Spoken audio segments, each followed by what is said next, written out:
প্রযুক্তির ব্যবহার ভালো হলেও তা যেন রোগীর জন্য বোঝা হয়ে না যায় সেদিকে খেয়াল রাখতে ডাক্তারদের প্রতি আহ্বান জানালেন প্রধান উপদেষ্টা স্বাস্থ্য বিষয়ক বিশেষ সহকারী ডাক্তার সায়েদুর রহমান।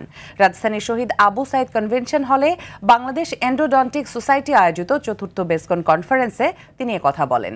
2 দিনের আন্তর্জাতিক সম্মেলনে দেশি বিদেশি ডেন্টাল বিশেষজ্ঞ ডাক্তাররা অংশ নেন।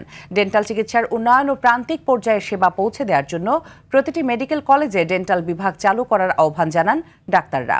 ষষ্ঠ অধিবেশনে প্রধান যোগ দিয়ে বিসিএস এ ডাক্তার অংশে 10% ডেন্টাল রাখার চেষ্টার কথা জানান ডাক্তার সায়েদুর।